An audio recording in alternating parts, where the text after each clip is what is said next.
And welcome, everybody, to another show, another Nothing Like a Good Book. And this is certainly one that you're going to be wanting to hear about. The author is Phillip Mink. His literary journey began with a profound fascination for the written word, sparked by Boris Pasternak's Dr. Zhivago. And this early inspiration set him on a path that intertwined his passion for language with a career in writing and law. And his academic and professional endeavors have spanned from writing editorials at university to practicing antitrust and communications law in Washington, D.C. Sounds heavy, doesn't it? Phillip, welcome.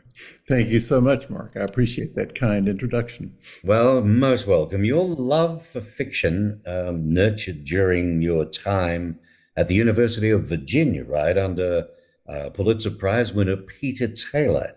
This is what led you to pursue a career in legal writing while continuing to hone your fiction writing skills. Is that correct? It's partly correct. My interest started much earlier than that. I came from the deep South. I'm from Mississippi, a very rural area in central Mississippi. And I was always fascinated by fiction. You know, William Faulkner had won a Nobel Prize just a few hours from my house.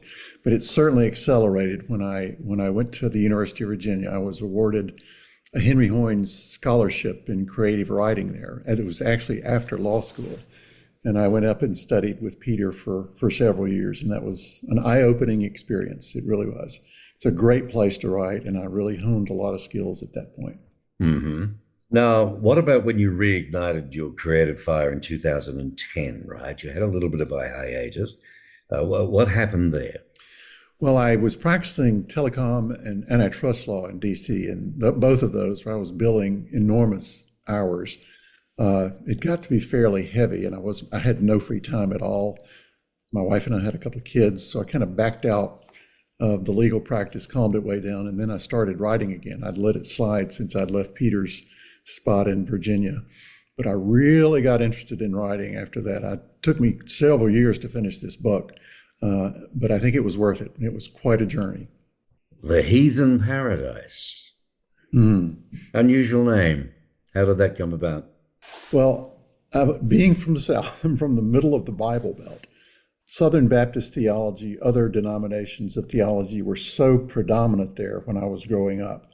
The whole area was just immersed in religious belief, which is fine. I don't criticize that. But what I've noticed over the years is that people who are absorbed in their religious beliefs often feel compelled to act out on it. You know, if they believe their religion is the one true God, and they're commanded by that God to do anything they can to enhance their God's position in the world, that's what they'll do. So my thinking was, and I'd seen plenty of ideological fanatics in the South, and my premise there was one man who was a true fanatic. He was from that segregationist background where murder was totally acceptable if you were murdering the right people. Yeah. He was also from that collectivist background, not to get too political, but, the socialist movement that began in the 1920s, 1917 actually, is still manifesting today. We have these collectivist regimes that believe anything they do is demanded by their ideology. And my premise is I wondered what it would be like if those two movements were combined. It would be like the hard left and the hard right in DC today. They're still hard left and hard right are combined in this one guy named Felix Blackstock, who lives in the Deep South. He's in his 90s at the time the novel takes place. But he has set in motion this plan to install his son in the presidency. His son is a senator now. But the plan is to get rid of the current president. And he's set up this fascinating plan to do that. It's vicious and it's violent, but that is what is to be expected when people believe in their God so firmly. They can't be talked out of it. They're obsessed with it. And it's still going on. If you go any press conference in DC now, if you go to the press conference, they're going to be obsessed with what they're saying, their belief systems. And I think that's a very dangerous thing, to be honest. And I think it's particularly dangerous when you have the hard right, which is, banning abortions, banning gay marriage, all of those hard right social issues And you've got the hard left, which tends to attack economic freedom in any number of ways, always accumulating power. And I think that is what I hope as a nation we can avoid. There's more than that. There's a great protagonist in the story. He's a guy named Clyde Savage. He's a half Choctaw Indian. I come from an area where the Choctaw Nation used to be. It's still quite a bit of it there. But they were sort of, back in the 1880s, they were just forced marched out of the state over to Oklahoma, just totally dislocated, treated like cattle, my dad used to often say. So I became fascinated with that population.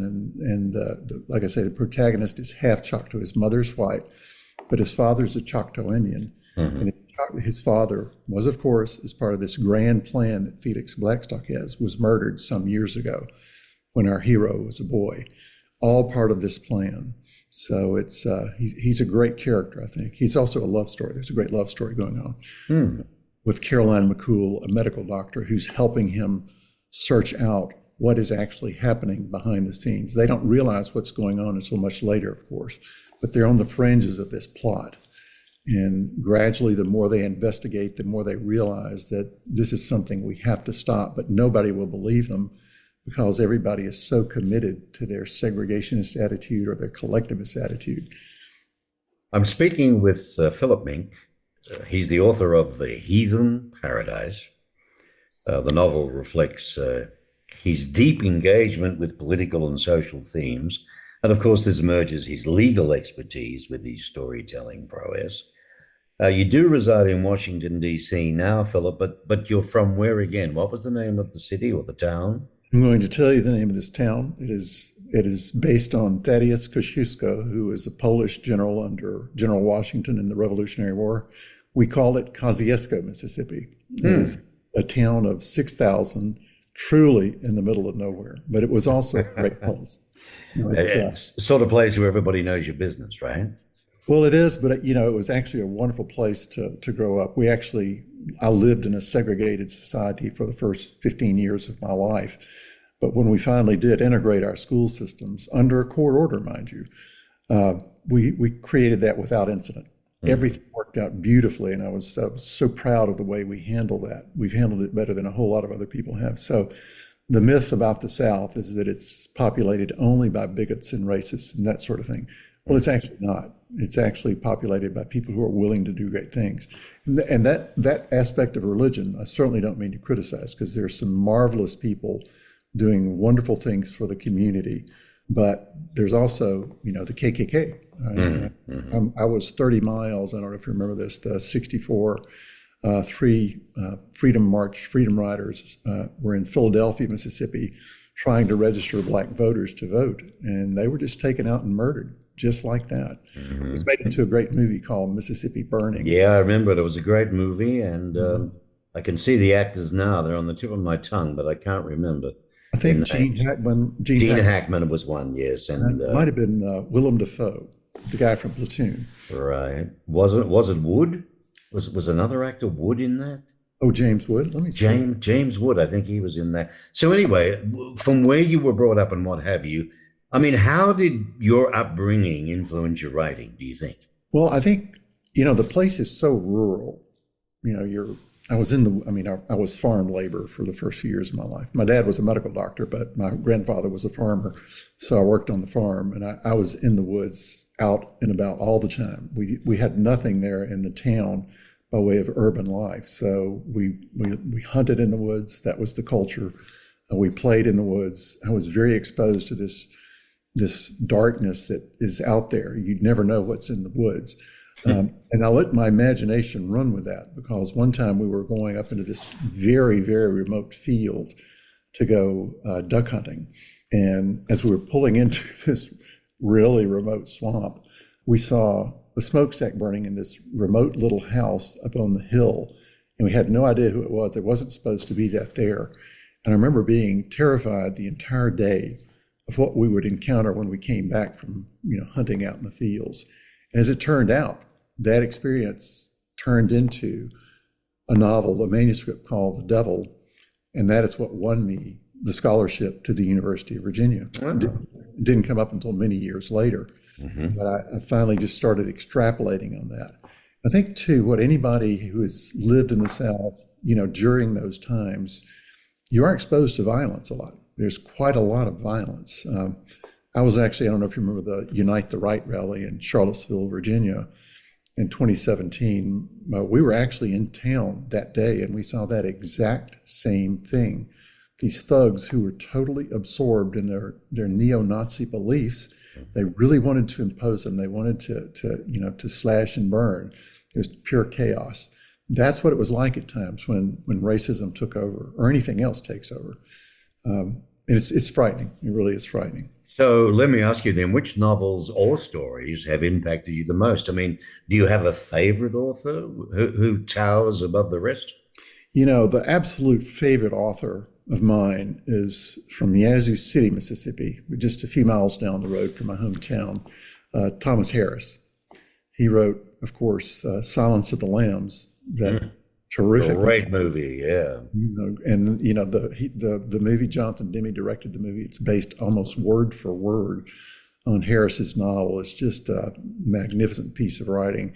He's able to combine those really dark elements, violence, primitivism, those sorts of things, and he can combine those with brilliant storytelling and incredible characters. You see how Anthony Hopkins played Hannibal Lecter in that. And the language is so beautifully written and so interesting and innovative and unique. It's hard not to admire him. Actually, we flew to Australia in last summer, and I read all three of those books again. And it's Red Rat, Silence of the Lambs, and Hannibal.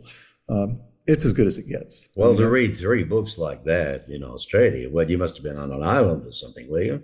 No, well, it was over. We flew from D.C. to Australia. So while we were on the plane. On the plane? Plowing through them, yes. No. You're a speed reader, huh? Well, we partied. It's a 24-hour flight, so it's plenty of time. From there it is, yeah. From there it is. LAX, of course, is, only 12 or 13. So why did you decide, you wanted to become a writer? How did you follow that calling? That is a really good question. I think I realized when I was in law school, I'd planned to go in the sciences, but I was editor of my college newspaper. And I think I realized I did have a certain facility with the language. I knew how to write. And whenever I was in a class that involved any sort of writing, I would make A pluses. It was just one of those things I tended to be fairly good at. And of course, when you get into the law, it's a very language-centered profession. But I think what happens too is if you have an imagination and you know how to use the language, it's just such a natural outlet to tell those stories, because if you do use the language well, the story can kind of unfold in its own progression. It kind of I wouldn't say it writes itself, because I have to do a lot of revising. But I think when I was reading books, I read Stephen King and John Grisham, all of those guys, and I was thinking, I think I can do this. Now, of course, they're on a totally different level, but it's something that was appealing to me because I could do it. The cover of the book is interesting, and of course, it'll be on markbishopmedia.com there permanently with a photo of you, your headshot and bio and so on. You did attend the University of Virginia on a writing scholarship, as you mentioned before. Let me ask you this. How valuable, for writers listening, how valuable was that experience to the fiction that you're writing now? I'm going to be honest with you on that, Mark. I think the thing about academic writing, if you're writing within, say, a creative writing program in an English department or something like that, their emphasis is not on selling commercial novels. Their interest is in writing short stories that are published in journals that are printed and published and circulated by English departments.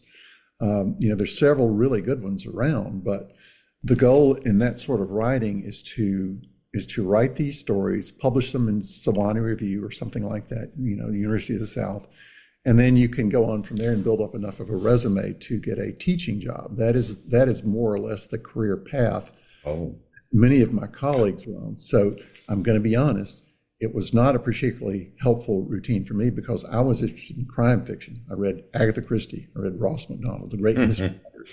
I was reading Stephen King and, as I said, John Grisham. So I wanted a more commercial route. The reality is the the novel that I submitted to the fellowship committee was set in the deep primitive South. And I think that subject matter appealed to them, but it was at its core meant to be a novel that could gain readers. I want people to read my stuff, not just other academics. Mm-hmm. So, but I think the helpful part of that experience was the precision of language. Peter Taylor won the Pulitzer in '87, and he won it because his writing is just immaculate. He is such a really fine prose style. Of course, he's passed away now, but he knows how to write. But he was not interested in generating commercial properties from that writing. Does that make sense? Yeah, it does. And speaking of commercial properties, where can one buy this book, The Heathen Paradise? It is on Amazon. It is on Amazon. All right, because a lot of authors these days are also selling directly off their own site. Had you considered that, or you're not allowed to do that, or what's the deal? I would certainly consider it. What happened is when I finished the book, unfortunately, I stepped into an orthopedic surgery nightmare. I had to have surgery on my spine, which was really painful. I advise everyone not to do that if they can help it. But after that, it was a bit of a setback. So I've not been marketing as much as I would like. And of course, I'm still working full time. But I'm planning to unleash more of those efforts now. I do have the website set up. I'm going to set up a blog on that website and pursue that more. But it's right there on Kindle. It's priced pretty inexpensively. So if anybody is interested in purchasing it, it's not going to cost you a lot. It's worth the read. Okay. How much is it then? I believe it's $3.99. Now, you've caught me flat-footed. But you couldn't get, that's less than a cup of coffee, isn't it? At Starbucks, It is. For all that effort and work, The Heathen Paradise. Is it your first novel? Well, it is. I've made any effort to publish. I did finish that novel that I submitted to the University of Virginia.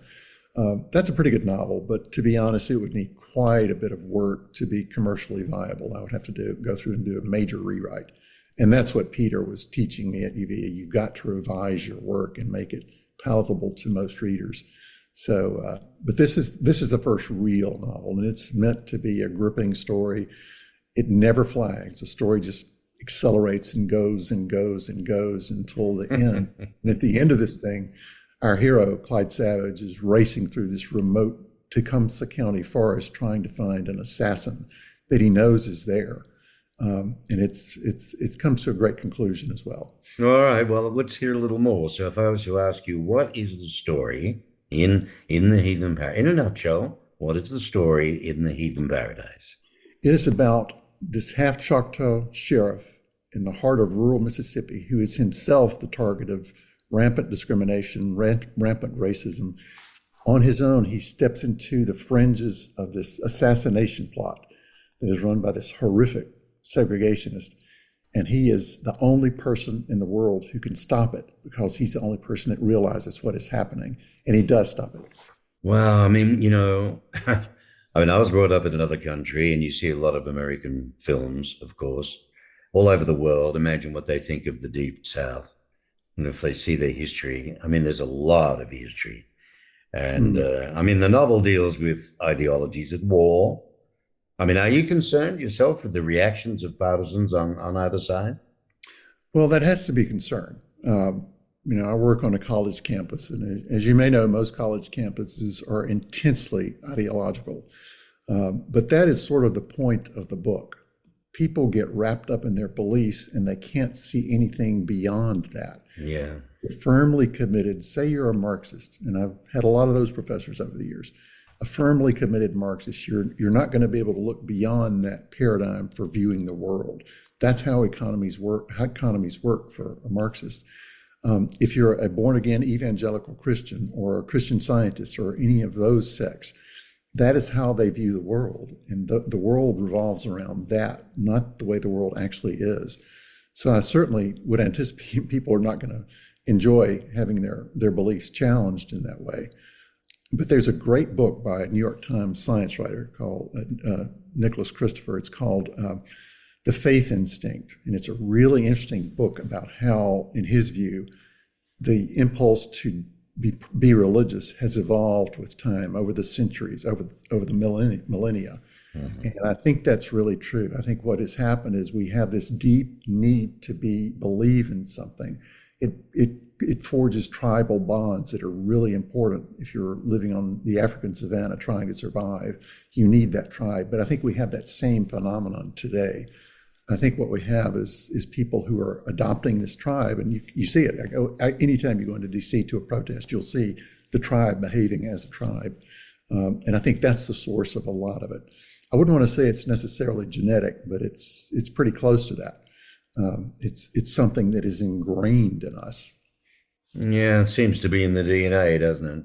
Yeah. I mean, but to try and, have conversation without without anger entering the equation, to be able to, instead of being so one-sided, so determined, I mean, this current political divide, I mean, people say, oh, I mean, I'm an outsider looking in on politics. I've lived here, what, on and off 20 years, and I can see both sides. I can see both sides. It's the way things are handled sometimes. And it's such a shame that people blame and say, the country's been torn apart. I think it was always there, personally. It's always been there. And I just think it took this particular person like a can opener to release it all. You're But, right. how do you think the current political divide influence the story that you have created in the Heathen Paradise? It caused some rewrites. Now keep in mind, in my view, we have always had these divisions. If you lived in Mississippi in the 60s and 70s when they were integrating the society, it was a totally segregated society. It was integrating. It was chaotic. It was violent. People were so enraged by that. So you could see it there. But I think the current situation is very similar to that in some ways. But I'll give you an example, Mark. You mentioned, seeing both sides, and I like to think that I can do that myself, although I'm not sure I'm as innocent as I appear. I was doing antitrust law, which is breaking up monopolists. That's the idea behind that. Those are really difficult questions. If you're going to try to determine, say, whether a phone company has a monopoly, you need so much information, so much data. You have to understand how antitrust law works, how economics work. Who are the players in that market? How competitive are the players? Are people using the antitrust laws to stifle competition? And that's what happened. But I think you can't have that discussion. In DC right now, we had a very aggressive chair of the Federal Trade Commission, Elina Khan, and her view was we've got to stop all these monopolies in just very aggressive attack mode. But you couldn't have that conversation. You either fell into her camp or you fell out of it. And not much of that was based on reasoning. It was based on gut instincts. You either hate corporations, big corporations, and the tech firms are huge. There's no question about it. But as I often said, something like Facebook, which I joined years ago and used to organize a class reunion, it doesn't cost anything. They're nothing but benefits. So how can that be a problem? They can't control price or output. There's no price because it's free. And the output is as much as we want to use it. Those are usually the two metrics you would use for antitrust law. Those conversations we cannot have. It's really fun. It's really interesting. And when I'm teaching students now, I should say too, I often bump into attitudes that they cannot stand the thought of bringing up issues they don't want to hear. Right. And that has changed. That is different than it was 10, 12 years ago. It's very different now. Well, I'm running out of time from a point of view of I'd like to get a couple more of these questions in, if I could. Perhaps we could get through them. I mean, touching on teaching as you just did, you teach writing as a college professor. Does that influence your own writing, do you think? I'm actually training lawyers. I teach legal writing courses at the university, and I'm training kids to do well in law school and the practice of law. And yeah, it really does affect because you become so attuned to, revising language, editing language that you really want to make your own writing crystal clear. And I do try to do that for my students. But yeah, it's a big influence. It really means when I'm telling these kids to do it, I've got to do it myself. Major. Oh, yeah. Well, your work as a lawyer, I mean, it must affect your writing. It's all writing. I would submit briefs to the Supreme Court, the DC Circuit Court of Appeals, major, courts. it has got to be immaculate. You can't turn in something that's sloppily written or has mistakes. And I think the same is true of the publishing industry. You just can't do that. So it's been a huge impact, and they're both. I see no huge difference between writing for the law and writing for fiction. It's just words. It's language. Well, you reside now in Washington, Washington, D.C., I should say. Phillip Mink, you remain committed to exploring the intersections of politics, crime, and human nature through your book, The Heathen Paradise. Interesting name, isn't it? The Heathen Paradise, folks. It represents the culmination of his lifelong dedication to language and narrative, offering readers a gripping and thought-provoking experience. You want a good book? Well, have a look at social. If you like to get onto Twitter, he's there. Phil Mink, x.com/Phil D. Mink. Instagram, he's there. Facebook, at Amazon book link. Of course, your amazon.com.au/Heathen Paradise, Phillip Mink, and on it goes from there. But all these are actually on the page, okay, on markbishopmedia.com. Go to the third tab, shows and interviews, and you'll see Nothing Like a Good Book, as well as this goes out all over America on popular podcast platforms and so on. So have a look out for it. I think it's a great book, great gift, actually, when I think about it. It'd be a lovely gift for those that really enjoy, deep books, and because there's a bit of history in this as well. And Phillip Mink is the author, and it's called Heathen Paradise. And any last thoughts you'd like to add from a reader's perspective, Phil? Well, I would add this afterthought. I am writing a sequel to it even now. So the story has a hold on my imagination. So I do want to continue. I will say this. I think it is a gripping read. I've read it many times in the process of editing, and I think it'll really hold your attention. And it's well written. So I would urge people to give it a try. Very good. Very good. Well, I hope you sell 1 million of them.